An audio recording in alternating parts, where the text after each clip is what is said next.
নিজেদের স্বার্থে রাজনীতিতে ফ্যাসিস্টদের জায়গা দেওয়ার চেষ্টা মানবে না বিএনপি। সরকারি সুবিধায় দল গোছানোর অভিযোগ মির্জা ফখরুলের। নিরপেক্ষ না হলে লাগবে নতুন সরকার। ফ্যাসিবাদীদের নির্বাচন করার সুযোগ নেই। গণহত্যার দায়ে আওয়ামী লীগকে বিচারিক প্রক্রিয়ায় নিষিদ্ধ ও রাজনৈতিকভাবে নির্মূল করা হবে বললেন উপদেষ্টা আসিফ মাহমুদ। এবং আত্মীয়ের বাসায় সাবেক আইজিপি শহীদুলের হাজার কোটি টাকার সম্পদের নথি অভিযান চালিয়ে উদ্ধার করল দুদক। সাবেক মন্ত্রী শম ও রেজাউলের বিরুদ্ধে 2 মামলা।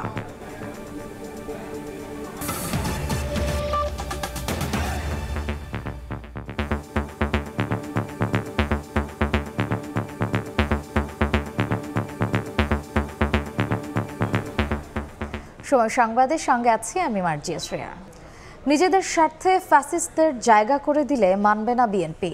সরকারি থেকে সব সুযোগ সুবিধা নিয়ে রাজনৈতিক দল গোছানো মানবে না জনগণ।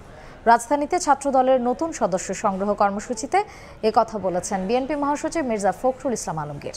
নির্বাচন আয়োজনে আন্তরিক কিনা প্রশ্ন তুলে তিনি বলেছেন, অন্তর্বর্তী সরকার নিরপেক্ষ থাকতে না পারলে নতুন সরকারের প্রয়োজন পড়বে।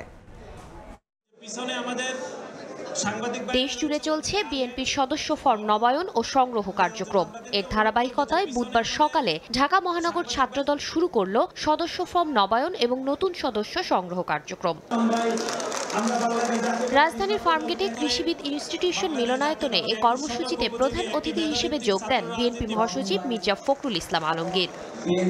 গণ অভ্যুত্থান পরবর্তী নতুন ধারার ছাত্র রাজনীতি শীর্ষক আলোচনা সভায় ছাত্রদল নেতারা বলেন, ফ্যাসিবাদের একটি অংশ বিএনপিতে অনুপ্রবেশের চেষ্টা করছে। সেই ঐক্যকে বিনষ্ট করার জন্য ষড়যন্ত্রে লিপ্ত হন, তাহলে আমরা ধরে নেব আপনারা সত্যিকার অর্থে এই ফ্যাসিস্ট আওয়ামী লীগের পুনর্বাসনের প্রক্রিয়া আপনারা শুরু করছেন। স্থানীয় সরকার উপদেষ্টার মন্তব্য তুলে ধরে বিএনপি মহাসচিব বলেন, তারা নিজেদের স্বার্থে ফ্যাসিস্টদেরও জায়গা করে দিতে চায়। সরকারে থেকে সব সুবিধা নিয়ে দল গোছালে মেনে নেবে না বিএনপি। তারা এখন তাদের নিজেদের স্বার্থে ওই ফ্যাসিস্টদেরকে তারা জায়গা দিতে চায়। সরকারে বসে সরকারের সমস্ত সুযোগ সুবিধা নিয়ে আপনারা আপনাদের দল গঠন করবেন, সেটা কখনোই মেনে নেওয়া হবে না।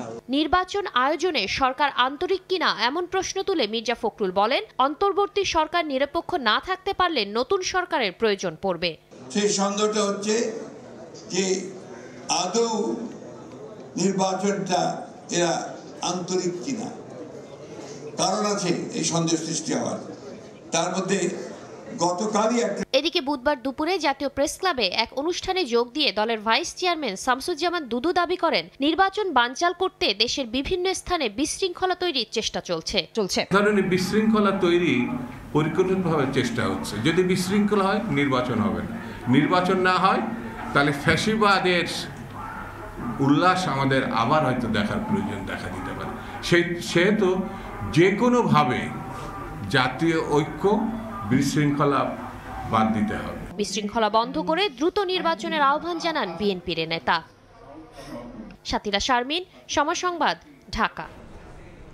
ফ্যাসিবাদীদের নির্বাচন করার সুযোগ নেই। গণহত্যার দায়ে আওয়ামী লীগকে শুধু বিচারিক প্রক্রিয়ায় নিষিদ্ধ নয়, আদর্শিক ও রাজনৈতিকভাবে নির্মূল করা হবে বলে জানিয়েছেন স্থানীয় সরকার উপদেষ্টা আসিফ মাহমুদ সজীব ভূঁইয়া। সকালে আদমজী ক্যান্টনমেন্ট কলেজে তারুণ্যের উৎসবে তিনি বলেন, কুয়েটে হামলায় জড়িতদের আইনের আওতায় আনা হবে। জুলাই আগস্টে ছাত্র ও জনতার আন্দোলন, আসে তারুণ্যের জয়। বুধবার সকালে আদমজী ক্যান্টনমেন্ট কলেজে আয়োজন করা হয় তারুণ্যের উৎসব। আয়োজনে স্থানীয় সরকার উপদেষ্টা বলেন, কোনো স্বৈরাচারী রাজনৈতিক দল আসন্ন জাতীয় নির্বাচনে অংশ নিতে পারবে না। গণহত্যার দায়ে আওয়ামী লীগকে শুধু বিচারিক প্রক্রিয়ায় নিষিদ্ধ নয়, আদর্শিক ও রাজনৈতিকভাবে নির্মূল করা হবে। সরকার আগে স্থানীয় নির্বাচন করতে চায় বলেও জানান তিনি। ফ্যাসিবাদীদের কিংবা আওয়ামী লীগের বাংলাদেশে নির্বাচন করার প্রশ্নটাই এখন অবান্তর। আমরা দেখেছি যে শুধু নিষিদ্ধ করেই একটি এরকম সংগঠনকে তার রাজনৈতিক কার্যক্রম পুরোপুরি বন্ধ করা যায় না। আমরা শুধু নিষিদ্ধ না, আমরা মনে করি যে এই ধরনের একটি ফ্যাসিবাদী দল যারা নাজিদের মতো গণহত্যা চালিয়েছে তাদের বাংলাদেশ থেকে নির্মূল করা উচিত, এবং সেটা করার জন্য শুধুমাত্র লিগ্যালি নিষিদ্ধ করা দিয়ে সমাধান নয়, অবশ্যই আইনি প্রক্রিয়ায় বিচারিক প্রক্রিয়ায় আওয়ামী লীগকে নিষিদ্ধ করা উচিত। সরকারের সদিচ্ছা আছে স্থানীয় সরকার নির্বাচন আগে করার, এবং বাংলাদেশের মানুষ তাদের যে প্রাত্যহিক সেবা সেগুলো পাচ্ছে না, এবং সেগুলো নিশ্চিত করাটা এই সরকারের অন্যতম দায়িত্ব। এদিকে সাংবাদিকদের প্রশ্নের জবাবে কুয়েটে হামলার ঘটনায় নিন্দা জানিয়ে উপদেষ্টা বলেন, যেই জড়িত থাকুক সবাইকে আইনের আওতায় আনা হবে। এছাড়া স্বায়ত্তশাসিত বিশ্ববিদ্যালয়গুলোর প্রশাসনকে দ্রুত ছাত্র সংসদ নির্বাচন আয়োজনের আহ্বান জানান তিনি। সঠিকভাবে তদন্ত হওয়ার পূর্ব পর্যন্ত এটা বলা উচিত হবে না যে আসলে কারা এটা ঘটিয়েছে। আমরা আইনশৃঙ্খলা বাহিনীর সাথে কথা বলছি, এই বিষয়টি পুঙ্খানুপুঙ্খ তদন্ত করে ভিডিও ফুটেজ যা ছবি আছে সেগুলো দেখে কারা এর সাথে জড়িত, কারা অস্ত্রের মহড়া দিয়েছে, সে যেই হোক, তার পরিচয় যাই হোক, তাকে শাস্তির আওতায় আনার জন্য যথাযথ ব্যবস্থা নেওয়া হবে। দেশকে এগিয়ে নিতে তরুণদের শক্তি অন্তর্বর্তীকালীন সরকার কাজে লাগাতে চায় বলেও জানান আসিফ মাহমুদ। এর আগে শিক্ষার্থীদের হাতে পুরস্কার তুলে দেন যুব ও ক্রীড়া উপদেষ্টা। চন্দ্রিমা চৌধুরী, সময় সংবাদ, ঢাকা। নতুন রাজনৈতিক দলের আগেই আসতে যাচ্ছে ছাত্র সংগঠন। আগামী সপ্তাহেই ঢাকা বিশ্ববিদ্যালয়ের মধুর ক্যান্টিন থেকে আত্মপ্রকাশ করতে পারে ছাত্র সংগঠনটি, যার নেতৃত্বে থাকছে বৈষম্য বিরোধী ছাত্র আন্দোলনের পরিচিত সমন্বয়করা। শিক্ষার্থীরা বলছেন, লেজুর ভিত্তিক সংগঠনের দায় এড়াতে মূল দলের আগেই আসছে ছাত্র সংগঠন। মধ্যপন্থী ও অন্তর্ভুক্তিমূলক রাজনীতি প্রতিষ্ঠার লক্ষ্যের কথা বলছেন ছাত্র সংগঠনের উদ্যোক্তা আব্দুল কাদের। হাসান ওয়ালির প্রতিবেদন। বেশ কিছুদিন যাবতীয় আলোচনার কেন্দ্রে গণ অভ্যুত্থানের নেতৃত্ব দেওয়া শিক্ষার্থীদের নতুন রাজনৈতিক দল চলতি মাসে যার ঘোষণা আসবে বলে নিশ্চিত করেছে বৈষম্য বিরোধী ছাত্র আন্দোলন এবং নতুন রাজনৈতিক বন্দোবস্তে গঠিত নাগরিক কমিটি।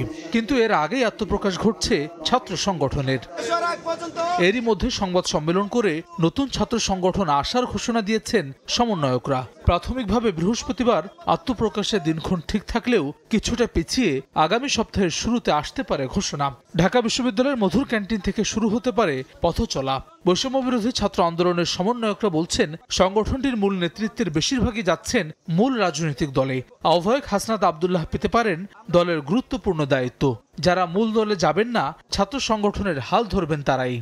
জানা গেছে, জুলাই গণ অভ্যুত্থানের নেতৃত্ব দিয়ে আলোচনায় আসা সমন্বয়ক আবু বকর মজুমদার এবং দপ্তর সেলের সম্পাদক জাহিদ আহসান আসতে পারেন ছাত্র সংগঠনের গুরুত্বপূর্ণ পদে। সমন্বয়ক আবুল কাদের পেতে পারেন ঢাকা বিশ্ববিদ্যালয় ইউনিটের দায়িত্ব। এছাড়া সমন্বয়ক রিফাত রশিদ, হাসিব আল ইসলাম সহ অন্যান্যদের দেখা যেতে পারে নতুন এই ছাত্র সংগঠনের বিভিন্ন দায়িত্বে। সেক্ষেত্রে বৈষম্য বিরোধী ছাত্র আন্দোলনেও আসতে পারে নতুন নেতৃত্ব। জুলাই গণ অভ্যুত্থান বিষয়ক সেল প্রধান হাসান ইনাম পেতে পারেন প্রধানের দায়িত্ব। এছাড়াও সরাসরি রাজনীতি করতে আগ্রহী নন এমন শিক্ষার্থীরা থাকবেন বৈষম্য বিরোধী ছাত্র আন্দোলনে। রাজনৈতিক কর্মকাণ্ডের বাইরে জুলাইয়ের চেতনাকে ধারণ করে সমাজসেবামূলক কর্মকাণ্ড করবে সংগঠনটি। কিভাবে কাজ করবেন? সমন্বয়ক আব্দুল কাদের বলছেন, ছাত্র রাজনীতি সম্পর্কে শিক্ষার্থীদের বিরূপ ধারণা পরিবর্তন করতে চান তারা। সে কারণেই হল এবং একাডেমিক এরিয়াতে কমিটি বা কোনো কর্মকাণ্ড থাকবে না দলটির।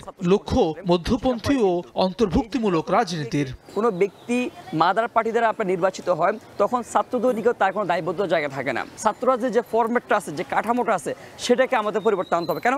এটা শিক্ষার্থীদের কনসার্ন। তারা চায় না হলে এবং একাডেমিক এরিয়া রাজনীতি ঢুকে গিয়ে, রাজনৈতিক কার্যক্রম, রাজনৈতিক কাঠামো ঢুকে গিয়ে আবার দাসত্বের শৃঙ্খলা সেখানে ফিরে আসুক। বৈষম্য বিরোধী ছাত্র আন্দোলনের সদস্য সচিব আরিফ সোহেল বলছেন, ঐক্যবদ্ধ সিদ্ধান্তের ভিত্তিতে গঠিত হতে যাচ্ছে নতুন ছাত্র সংগঠন।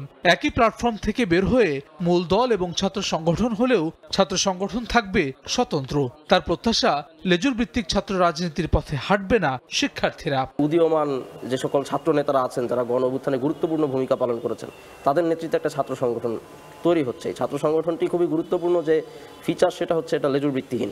এই ছাত্র সংগঠনটি আগে তৈরি হচ্ছে, এটা খুবই সচেতনভাবে আমরা করেছি। উদ্যোক্তারা বলছেন, ছাত্র সংসদ নির্বাচনের দাবিতে কর্মসূচির মধ্য দিয়ে কার্যক্রম শুরু করবে নতুন এই ছাত্র সংগঠনটি। এছাড়াও জুলাই গণ অভ্যুত্থানকে ধারণ করে ধারাবাহিক কর্মসূচি দিয়ে দেশব্যাপী বিস্তৃতি বাড়ানোর পরিকল্পনা তাদের। হাসান ওয়ালি, সময় সংবাদ, ঢাকা। বিএনপি চেয়ারপারসন বেগম খালেদা জিয়া সহ 8 জনকে নাইকো দুর্নীতি মামলা থেকে খালাস দিয়েছেন আদালত। দুপুরে ঢাকার বিশেষ জজ আদালত 4-এর বিচারক এই রায় ঘোষণা করেন। রায়ের প্রতিক্রিয়ায় খালেদা জিয়ার আইনজীবীরা বলেন, রাজনৈতিক হয়রানি ও সম্মানহানি করতেই এ মামলা করা হয়েছিল। দুর্নীতিবাজ প্রমাণ করে বেগম খালেদা জিয়াকে নিজের সমকক্ষ করে তুলতে চেয়েছিলেন শেখ হাসিনা। বিস্তারিত আমান নবীর প্রতিবেদনে। কানাডার কোম্পানি নাইকোর 3টি গ্যাস ক্ষেত্র পরিত্যক্ত দেখিয়ে চুক্তির মাধ্যমে রাষ্ট্রের 13,777 কোটি টাকার আর্থিক ক্ষতিসাধন ও দুর্নীতির অভিযোগে 2007 সালে বেগম খালেদা জিয়া সহ 5 জনের বিরুদ্ধে তেজগাঁও থানায় মামলার 68 জন সাক্ষীর মধ্যে আদালতে সাক্ষ্য দিয়েছেন 39 জন। তবে কেউই আসামিদের বিরুদ্ধে সাক্ষ্য দেননি বলে জানান আইনজীবীরা। রয়্যাল কানাডিয়ান মাউন্টেড পুলিশ 2 জন সদস্য এসেছিল, তারা কিন্তু